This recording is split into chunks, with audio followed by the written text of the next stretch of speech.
Well, did you miss us? Because we're back. Yes, it's been a little while since we've done an episode of The Voice of the Land here in the Big Play Network, partnered with LPV Productions, brought to you by our friends over at Greeny Sports Cards. Reach out to them, greenysportscards.com. They always have great shows going on, great card shows, more to come on that, and the current contest we have going on, which, of course, we will extend as we're getting back into shows. Just, you know, weather, events, vacations, just kind of all decided to hit at once over the last month. So, we got a refresher and now we're ready. We're back. We're ready to go. I'm Kevin Arnold. He is Ryan Mosser on the ones and twos that you're never going to see on camera. He is Peter Tellep, and we are going to be joined right now. We're just going to jump right into it. Kevin Cedar is joining us as our guest here today. He works with the Cavs. You may have seen a very viral cameo edited video of several Cleveland and national sports legends for a possible job with one of the teams here in town. And of course, he is a member of and part of Houdini is oh my gosh, why did I Houdini is code. I mean, that dude had some weird codes for some magic tricks and the inspiration, but Houdini is code. You may have seen some of their shows around town. Kevin, we appreciate you joining us. And I mean, right off the bat, I know you've talked to the big play show, the big one we have on the network, and you've probably told the story many times. I found that cameo video, and I had watched it several times and rewatched it today just to kind of refresh myself. I still love that you got Mel Kiper to give you 9.9. That is the ultimate. I still feel like it should have been a 10, to be honest, but I'll take the 9.9 from Mel Kiper. And I appreciate you guys having me on. I really do. So I guess like the story of the whole video, it's so weird that we're taping it today because yesterday I have a whole new update to the video. Oh, nice. Yeah, so exclusive. Basically, long story short, I was working at a job that I was bored at, and I wanted something like that was more catered to like what I'm. Yeah. Ryan knows. Ryan knows. Yeah. So Kevin actually used to work with my wife at a greenhouse around our town. So this is just a refresher of what Kevin just used to have the video. You called your wife's work boring then. Hey, she likes what she does. For some people, that is a dream job. It's a little different. Yeah. Yeah. But for me, like I love sports and I love music, like it wasn't really my passion, plants. Right. I was just taking a job at the time. But yeah, so I was looking for something a little bit more exciting and I saw the Browns were hiring. I had no sports experience at the time, and I know you needed that to get a job with the Browns or whoever you're applying for. So I basically had this idea, let's go on Cameo and hire these Cleveland sports legends to give me these crazy references. I didn't know how they would take it, but once I got Joe Thomas's back, I was like, oh, this is going to be big. Because Joe Thomas took 10 minutes to respond to me, and he went all out for me. And I was like, okay, this is going to take off. And then the next thing I know, the next day when I posted the video on social media, my best friend who knows nothing about sports was like, hey man, you're on Sports Illustrated. And I'm like, what? And then he sent me the article and I'm like, what is happening right now? And it just had it took off. It was such a crazy experience. I got on all these news channels. And then eventually it kind of led into a job with the Cleveland Cavaliers, which I worked there for the past 3 years. I'm at an agency now called Buds and Pals, I love the job. But the Cavs obviously was such a great experience. But the full circle to the story is I had Josh Cribbs in my video. Right. And he gave me this reference. Yesterday, I got to make a video and work with Josh Cribbs. And I asked him about it, and he laughed because I edited a part. I made it sound like he gave me a better reference than he did. So he kind of you know what I mean? He messed with me for a little bit. But overall, yeah, that's the story. I mean, that's the brilliance of editing, though. Like that's I mean, that's the whole Mm-hmm. point of it is to make it even bigger than what you got back. And I keep replaying in my mind, like, you know, Joe Thomas saying he makes Steven Spielberg look like he's never even seen a camera in his life. Like, just those guys kind of taking to that and doing that. I think that as sports guys and kind of just talking about sports here in town with you a little bit here, Kev. I mean, I think that shows a lot of the, you know, yes, we've been through the struggles and we've seen every different story possible, especially with the Browns, of how you lose, how you have controversy on and off the field. We've gone through every single angle and we keep inventing new ones. But I think it shows for the majority, the guys that don't get talked about, but should be talked about even more, of the great athletes and people we've had here in town to represent us in our city. I absolutely agree to that. You know, like the one thing that when I got lucky to meet some of the Cavs players when I worked there, like people would always ask me, like, you know, like, because I feel like athletes get such a negative reputation. Like everyone thinks like, you know, they're kind of like, you hear the cliches, like maybe they're like entitled or whatever. Mhm. Like there was the complete opposite with all of the Cavs players, like super respectful, super nice. Like I love Darius Garland. Jared Allen is exactly how you would think he'd be. All of the guys, super nice. Every athlete I've met, besides one, which I'm gonna drop his name because I don't even care. I come from Only I come from a negative line of work that says no guy names, I've ever please. met is Trent Richardson. He was the only guy that I wasn't a fan of. It's if you want me to go in that story, I will. But every other one, super great. I love all of the guys I met. I mean, we can go into that story. Like hearing that though, I mean, it doesn't shock me, No. and I think that I don't think it would shock a lot of people, and I think that's where, you know, he just kind of added to the whole, like, Alabama running backs don't translate, and then other running backs have definitely been able to turn that around for that perception. I think Derrick Henry is one of those guys. And Ingram. but like looking at the Cavs first, I'm trying to decide, like, with the line of work I do, I'm wondering if we should go down this path. But Let's do it. I'll look at the Cavs first. Like, you talk about how players, athletes, they get a bad rap because of they seem like entitled and things like that.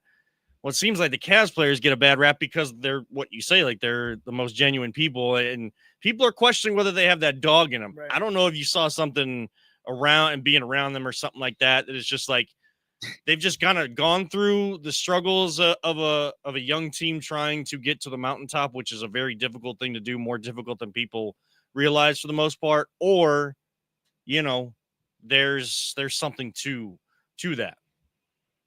Yeah, I'm not gonna pretend like I know like the insides of like, okay, like they don't have the thought. Like I was just a video guy. Like Yeah. I don't think I could speak to that. But what I can say from like being around them is like they're just so professional, and you can tell like how focused you have to be a professional athlete. Like I don't think people realize like that these guys, like it's their whole life. Like they put in so much work to be a like I played high school sports. I always thought like, okay, if I'm good enough, if I just make enough shots, I can make it.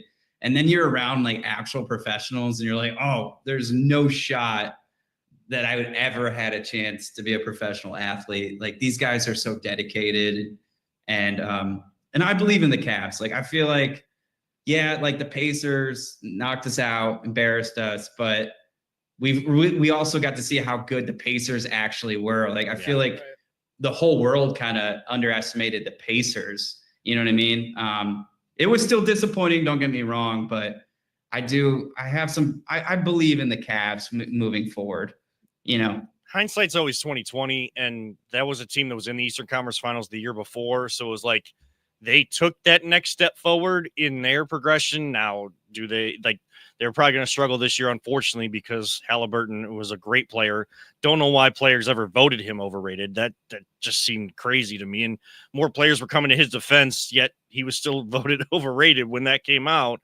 and he's going to be out with the Achilles injury, and then you lose Miles Turner, who is that is one of those guys that can really space the floor for you, really improved his 3-point shooting, and is a dog down there in the paint. But they took that evolution. I think it's something the Cavs need to look at, like, how do we actually take this evolution? Because it's not just the coach, it's not just one thing or another. Like, there is something bigger here we need to do as a team to take that next step. Ryan, I leave it up. You want to get the story?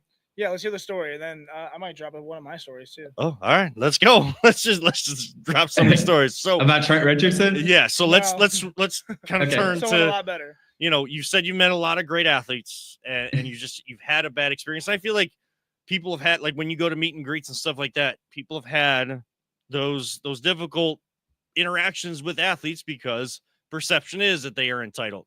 So what happened when you met Trent Richardson? All right, so I used to work at Cedar Point back in the day, and I worked Wicked Twister, Old Roller Coaster. Love and, that one. Trent Richardson loved Cedar Point. Like, that dude was there all the time. And I was like, oh my God, like, it's Trent Richardson. At the time, he was like, we thought he was gonna be this Hall of Fame Browns running back. Mm-hmm. Pan out the way we thought. But at the time we thought that.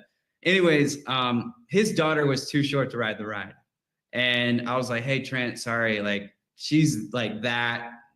She can't ride the roller. She's going to fall off the ride. Mm-hmm. And he basically pulled the card of, like, let me see your manager. You know who I am. And he tried to get me in trouble. And he basically pulled a Karen on me. And it was pretty disappointing. But, after seeing his 1.5 yards per carry for the next year, I was like, you know what? That's karma, Trent.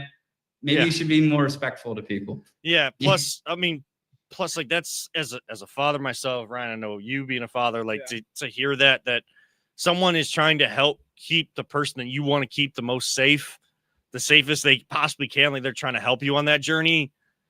Like, that's really unfortunate. Ryan, I know you have a story about the trials and tribulations sometimes of meeting your heroes. Yeah, I think it was 2012. I was flying back from Guatemala into Miami, and that was the same week that Chad Ochocinco was flying to Miami after he had that whole incident with I don't know if it was allegedly or not, with his wife.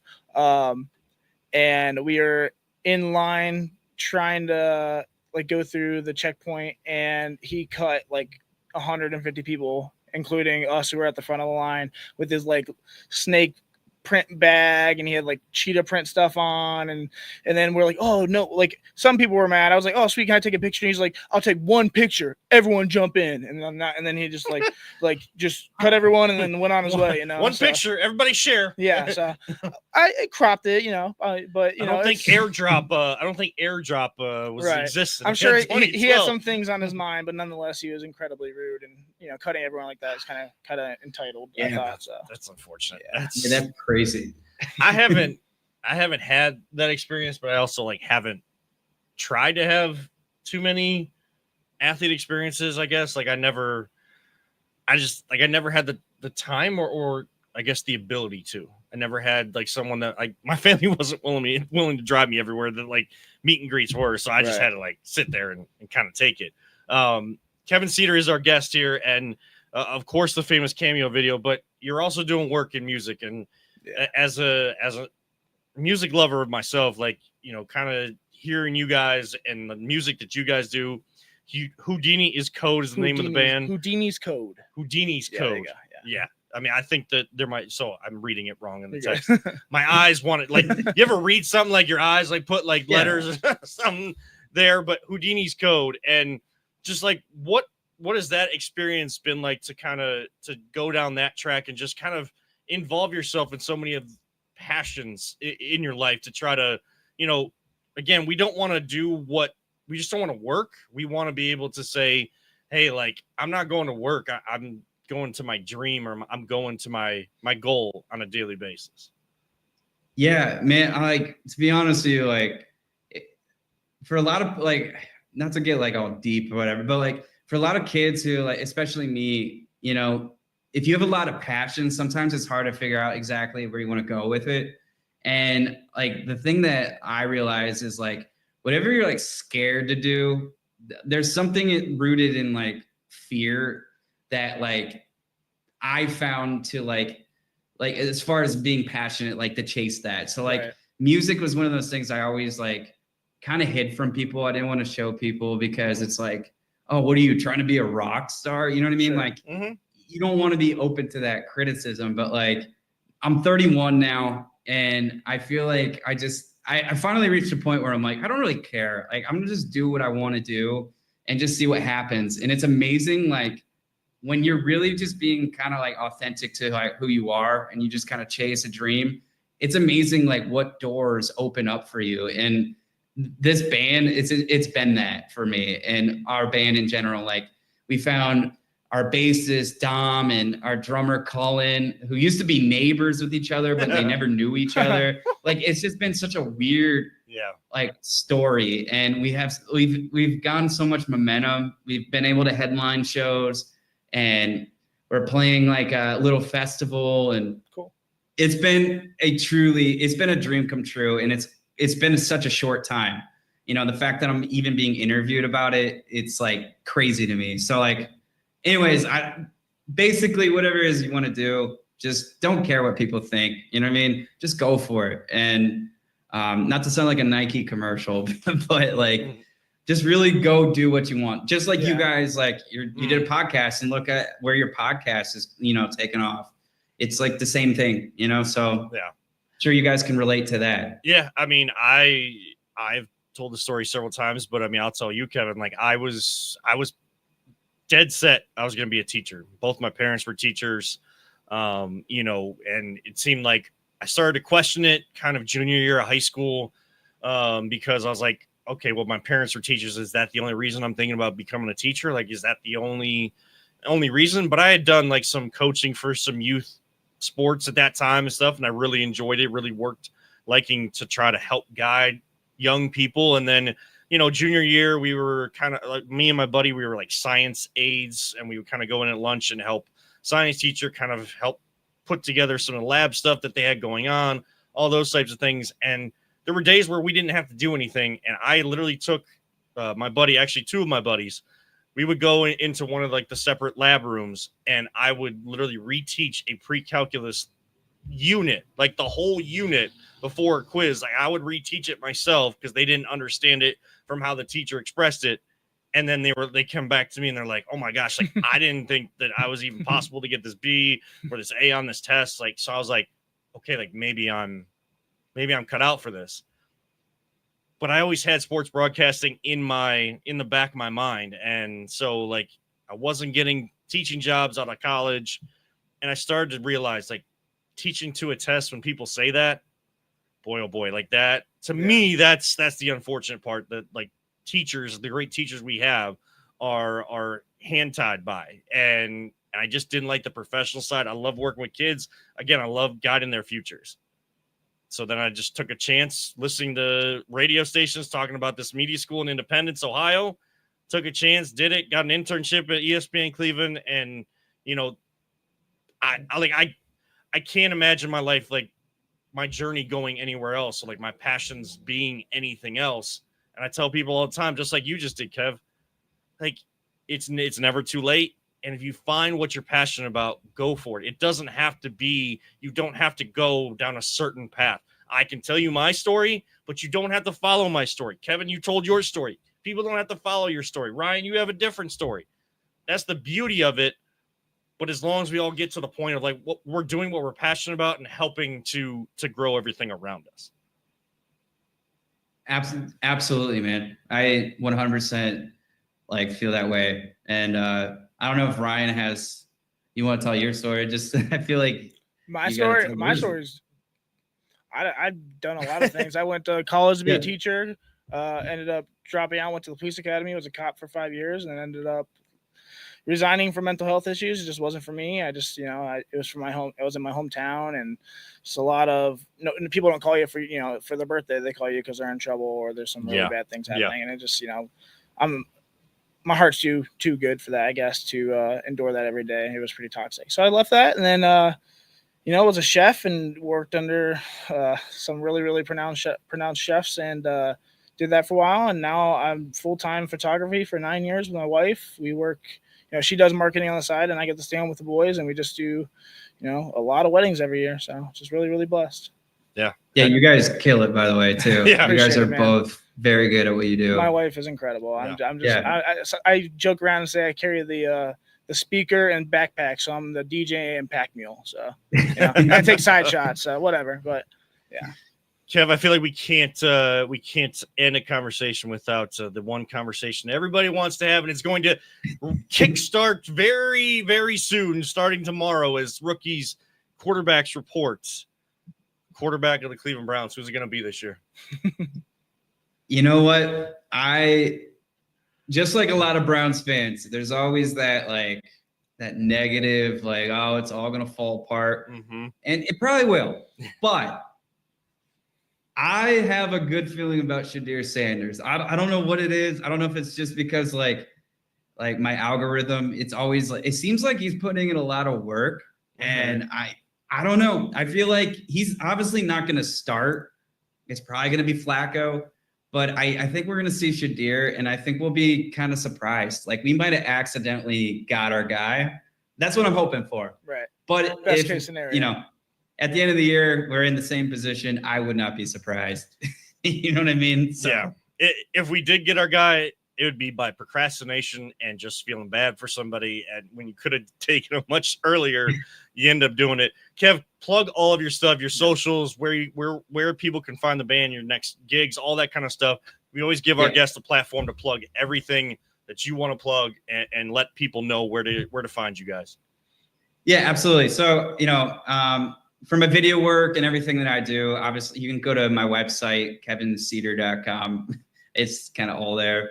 But through my band, check us out, houdiniscode.com. We have shows coming up. We play October 4th at Brothers Lounge. We play at Beachland. We play in Akron. Our band's really, you can see us on Spotify, you can YouTube, and we're really starting to get to a point. And we're also donating money to billionaires, a good cause that we want to bring back to people like Jimmy Haslam. My chair just fell when I said that. But check us out. Even if you hate our music, feel free to listen to it. But thanks, guys, for having me. I really appreciate it. Ryan, nice seeing you, man. You too, man. Yeah. Wish you guys the best. Thanks. Absolutely. Thanks, Kevin. Kevin Cedar, you're welcome back anytime on this show. And hey, before your August 4th show, feel free to come on. Let's plug it. Let's get people out and about to catch the music. Let's continue to try to push that here on the Voice Land. We appreciate your time here tonight, Kev.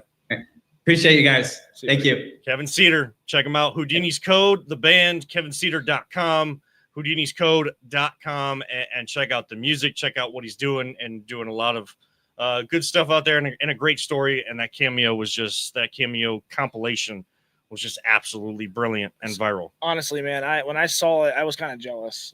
I knew Kevin before he dropped it, and I was like, man, why didn't I think of that? It's just pure genius. Sometimes it's just the idea pops up, and then I wanted to copy it, but then I'd probably get roasted, so I didn't do that. Hey, imitation is. I've been told in this business, imitation is the best form of flattery. I went viral for a different way, unfortunately. So how'd you go viral? When we traded for Odell, my wife made a video of me crying, and then it was posted all over ESPN, millions and millions and millions. Yeah, so I was known for that for a while. So I was on Sunday. Cool. I was on Sunday NFL Countdown one time. There you go. When they did this whole revisionist history story later on in the season, where the Baker came back against the Jets, and and the fridge is open. I just posted a video just me screaming in the top part of the stadium, and it was just added into their B-roll video as people are talking about it. I think it may have been Tony Rizzo in this town that was giving his take and his side of things, and it's just my face screaming man, you idiot, what are you doing?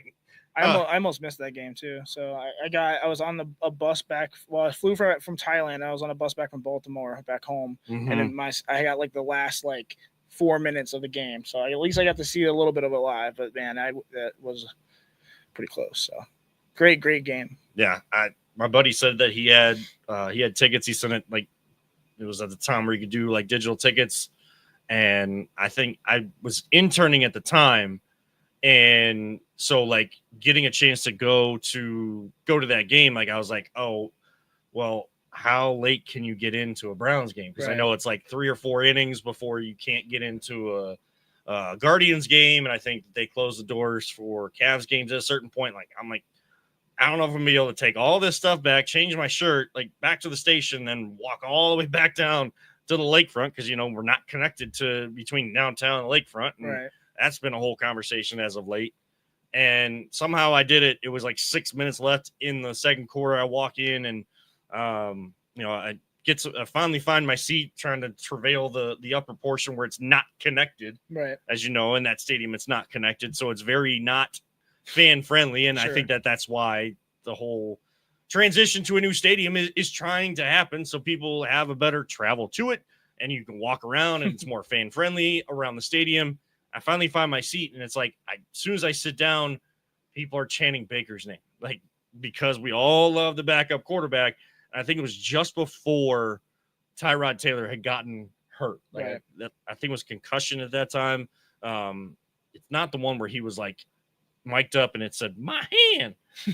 I think that was I forgot about preseason that. from Hard Knocks. Yeah. But like he had gotten hurt just after I got there, and Baker comes in, and the rest is history. But For he's in sure. Tampa, so he's not even our quarterback, and we've missed a lot. Oh man, yeah. We've So missed much. We've missed a lot.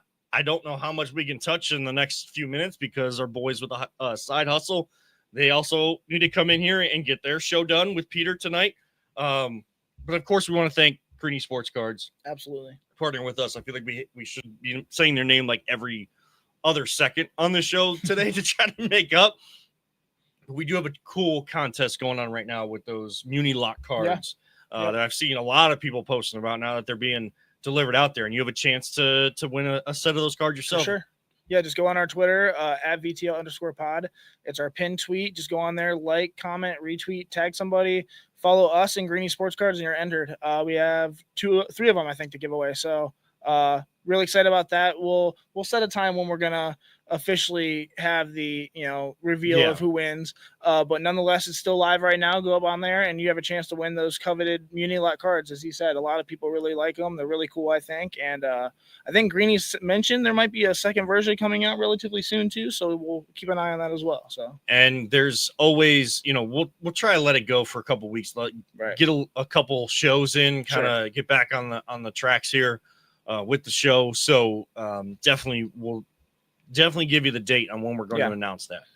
Now, as I said, we kind of missed a lot. We're going to kind of go rapid fire here with things, and I think let's get the toughest thing out of the way first, and that is Quinshon Judkins. As big Ohio State fans, as all of us are, to hear that with very little being talked about character-wise with him at Ohio State. Now, old tweets are surfacing about how he treated maybe his coaches at Ole Miss, but of course, alleged and was arrested on a charge of battery, strike, domestic violence basis with I guess you would call it a situationship is what you would call it, because it was an ex-girlfriend, but they were trying to get back together. They went to Florida, and I'm not going to go through the full report because it disgusts me. I don't like it, and it's not because I'm a Browns fan or I'm a Buckeye fan. Like, it's just Ryan, I give a lot of credit on this show to my grandfather and my dad for my sports fandom, and they raised me the way that they raised me. I will always be indebted to them, but it just so happens, like in my family, there are many more women than there are men, and especially women that are a big role model and figures and help raise me to be who I am. And I hear stories like that, and it just absolutely disgusts me. From a Brown standpoint, it's another you could put as another notch against Andrew Berry and the front office and the scouting department, all those that are supposed to vet out every single thing about these athletes when they bring them in. Yeah. I'm a big fan of due process. I want the police to do the investigation. I want the courts to figure out what happened and then roll on that. obviously it's despicable if it's true. Obviously, everything is alleged right now until, like Yeah. I said, innocent until proven guilty. But if what is said is true, is like you said, it's despicable. So, yeah, in terms of impact, I mean, I've been saying for months, I'm not pessimistic, but I'm a realist, and I just think that we're not going to be very good this year. I agreed with Kevin Cedar when he said our best chance to win. I actually agree with Kevin. I think that Shador is the best chance to win right now. Or at least we need to get him out there to see if he has the potential to be the future. Because, like I said, we have a 1 year window until we have 2 first draft picks and some juicy quarterbacks coming up. So we need to figure that out. I like Dylan Sampson a lot. I think that he isn't some chump just because he was drafted behind Quinshon Judkins. Jerome Ford is out there. Obviously he wasn't part of the future since he took a pay cut and is only on a 1 year deal, but nonetheless, like, next man stand up. If Quinshon is out for a few weeks, which I anticipate he probably will be, I'm not necessarily afraid of having Dylan Sampson out there. I think he does a lot of great things. I think he was had the leading rusher in the SEC last season. Yeah, he had some injuries in the playoffs. That's why we didn't see him as Buckeye fans against Tennessee. But I think he's a great pass catcher. I think he could be a guy who could thrive in this offense if we allow him to. So, like I said, due process, and we'll just see what happens. I'm just going with the flow right now. Still all alleged, and if not true, then you're looking at a scenario like, not going to go down this well too far, but you're just looking at a scenario of like why so many people, whether women or men, that go through domestic violence or some sort of sexual abuse event or issue, why they are so hesitant to still come forward these days, because there are always the stories, and I'm not saying that's happening here, but there's the stories of people that just bring it up because they're trying to get money out of somebody, and and then it's looked at like, well, that's how every person is that brings it up, and then people are scared to bring up these cases, and they have to deal with that type of stuff. So again, all alleged. We'll let the judicial system and police and all of that figure out. Like, we haven't heard anything from Quinshon and his side of things. Rookies report tomorrow. He doesn't even sign have a contract yet, so if he signs I don't know if the Browns want to wait for him to sign it until it's all finished. Feels like he's not going to be here tomorrow. Right. Or if they do sign him, I think he'll go on the commissioner's exempt list until it's figured out regardless. Yeah, so. I think that's why.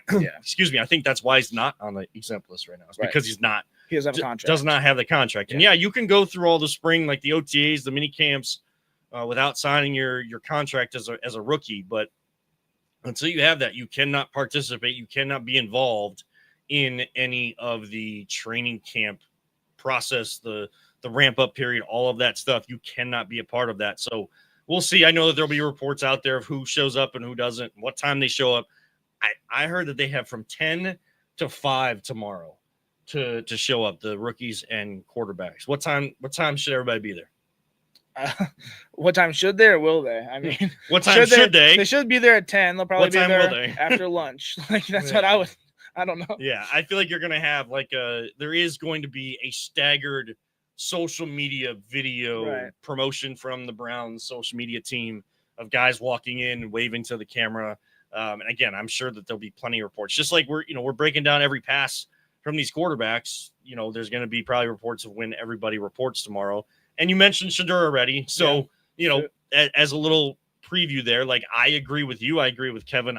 Like, I like Shador. I kind of want him to be the guy. Like, hopefully we found something. That'd be awesome. And I don't like the speeding. I don't condone that at all. And to have 2 within a couple weeks, I hope that he learned his lesson. I know people didn't like that he was laughing in reaction to it a little bit, like had a little bit of a laugh to it when he was at the Njoku celebrity softball game out at Classic Auto Group Park, which is right around the corner from me and Peter out there in Lake County.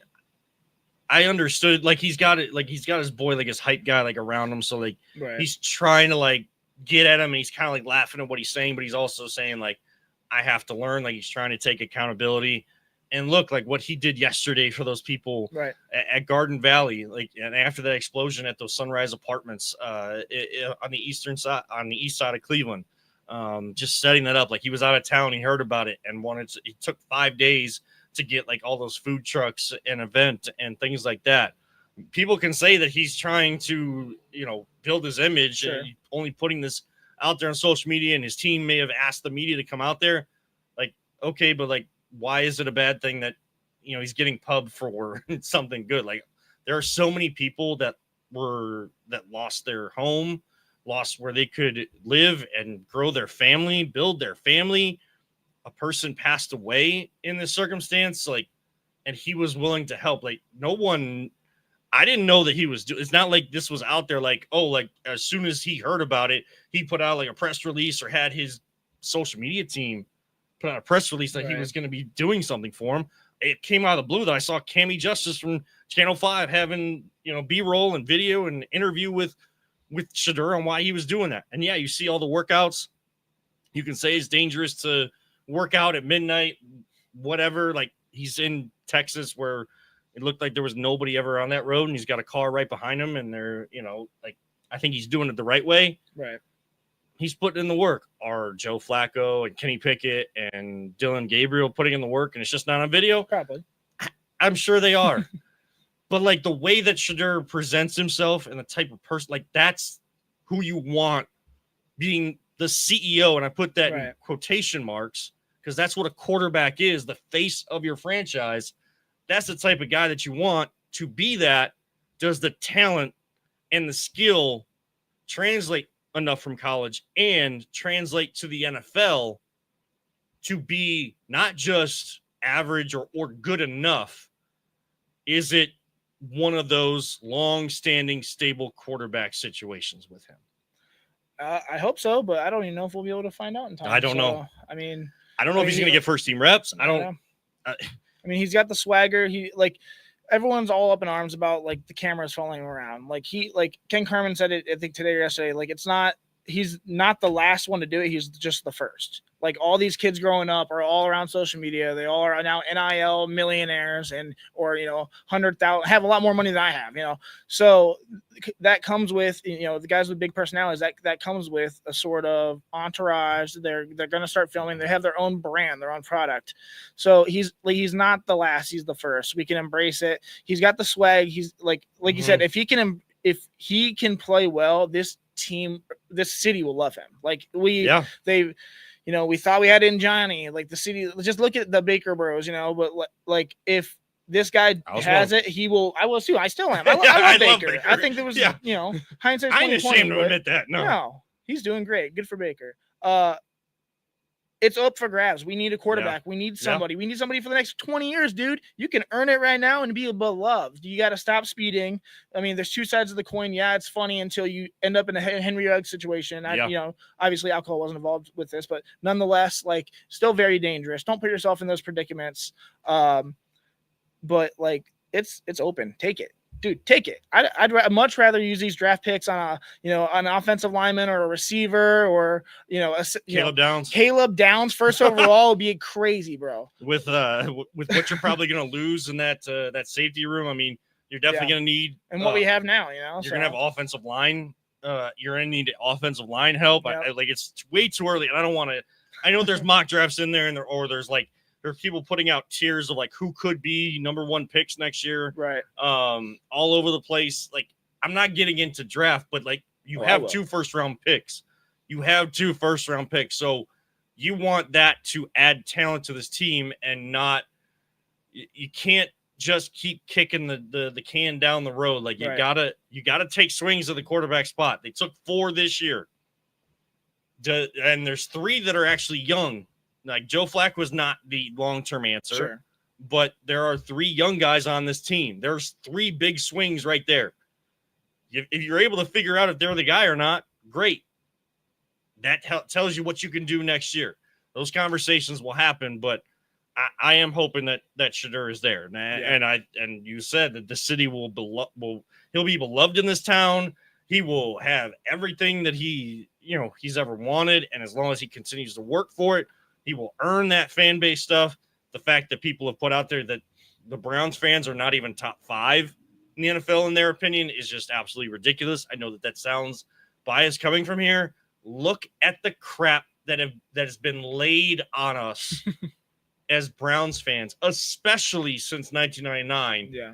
But take this back to Bernie Kosar, when Bernie Kosar was no longer the quarterback, where things have gone for Cleveland Browns fans. And guess what? Game 1, game 2, first couple games at home, what happens at Huntington Bank Field? It is packed to the brim with Browns fans, and Browns fans are watching at bars all over the place. And they're, as much as we vent and hate when we go 3-14 or have a bad season, Ryan, guess what? 3 weeks later, when the first transaction in the offseason happens, oh my gosh, we're back. Like, yeah. Like, you go viral for crying over Odell Beckham Jr. So yeah, like that's just like, I'm not saying we are the best, but top 5, yes. I'm saying we're the best. I think we're the best in every genre in the world. I should. So, the crap that we've been through, how loyal we are.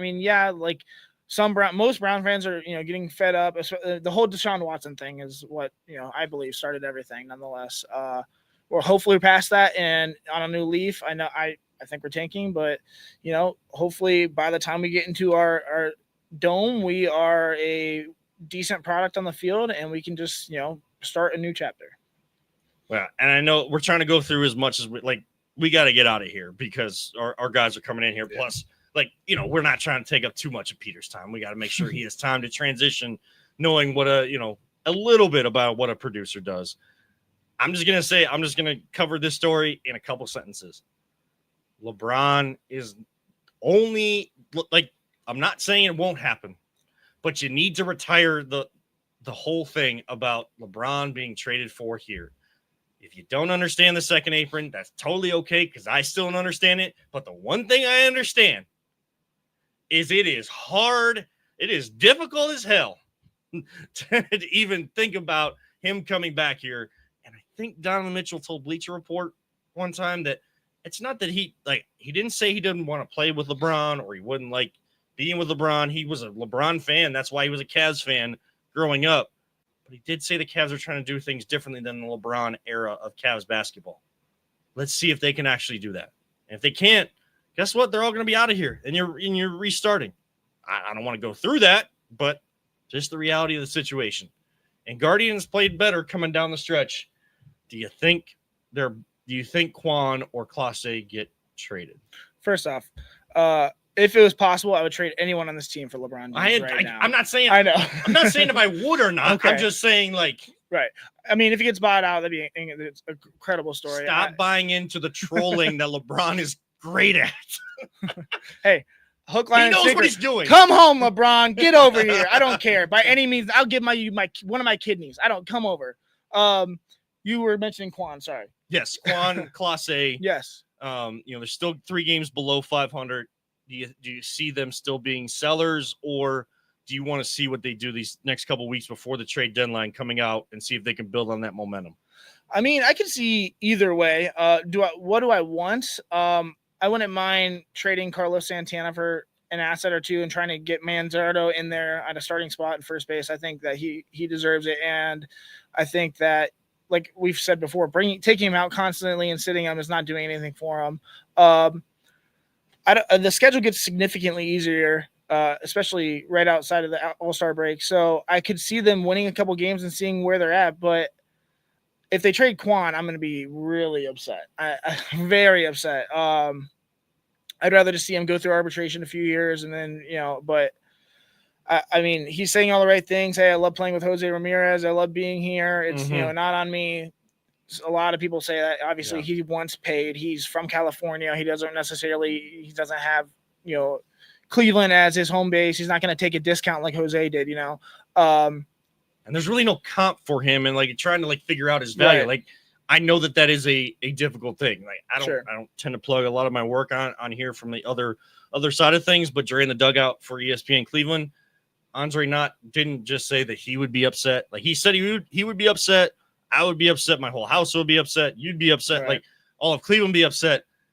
He also mentioned if they traded Quan, a certain third baseman that has given you everything and given the city everything would be pissed. It's a spit in the face. He took a discount, and what are you doing? What are you trying to build around him? Yeah. Our best player around him now, you're trying to, if you get rid of him, what is the end goal? It's just, you can't just continue to be young, Right. continue just to like, oh, we're going to be in this ragtag. No, dude, this guy took hundreds of millions, $100 million less at least.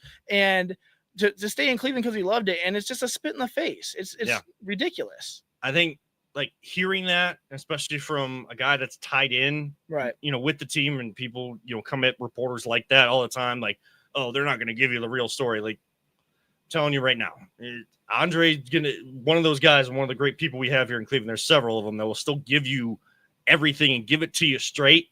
Tom Hamilton does it. Yeah. He's been with the team for a long time. I think he does a pretty good job of keeping things straight. If he's saying that guy would be upset, I think the organization needs to hear that, and they need to start doing things and being given the resources to be able to do things to pay back Jose Ramirez for what he has done for baseball and this community and this town, as just a guy that came up out of the minors. No one knew about him, and has absolutely made himself into a megastar, and should be seen more so as a megastar. Baseball and their marketing, not a conversation I'm going to get into right now. Yeah. That is going to wrap it up for this edition. I do want to mention LPV Productions with Peter. They are looking for more sponsors. High school football is right around the corner. We love Ohio State. We love the Browns, but another great part of football here in Northeast Ohio and Ohio in general is high school football. They're looking for more sponsors for CVC TV, the Chagrin Valley Conference. It is now up to what, Peter? 26 schools? Wow. With more to come next year, with I think Willoughby South and North coming in 2026. Yeah, it's currently 26, and we're adding Fairport, Chardon, Willoughby South, and Eastlake North. Chardon. I mean, and you're getting schools. the best. This is no smoke up anybody's butt.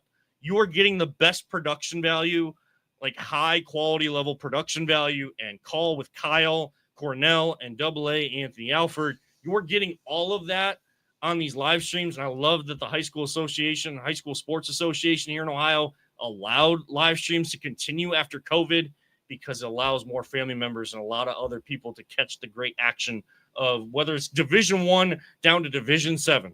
It is great across the board. Right. They do a great job covering it, and they're looking for more sponsors. So I just wanted to make sure, shouted that out more so on a live show than just on social media. And we want to thank Greeny Sports Cards, greenysportscards.com. Go to VT_pod. Get the details on our latest contest for the Muni Lock cards. You've seen Reflog and so many other people, Chris McNeil and so many other people promoting out there, and a lot of people have been wanting. So you want to win yourself a pair, a set of those, go check it out. Yeah. VTL_pod. For Peter Tellep, Kevin Cedar, we thank him. KevinCedar.com, HoudinisCode.com. Check out their band and everything that Kevin Cedar does. Ryan Mosser, I have myself, Kevin Arnold. We want to thank you guys so much for tuning in. Don't let anyone ever tell you it's just a game. We truly love you all, 3,000. Don't talk about it. Be about it. You should have signed Nick Chubb. Boy, oh boy, that's another one we never got to. I don't want to relive that right now. I've been saying sign Nick Chubb forever, and then this. Live life, all gas, no brakes. We'll see you next time here on the Voice of the Land on the Big Play Network, partnered with LPV Productions and brought to you by Greeny Sports Cards.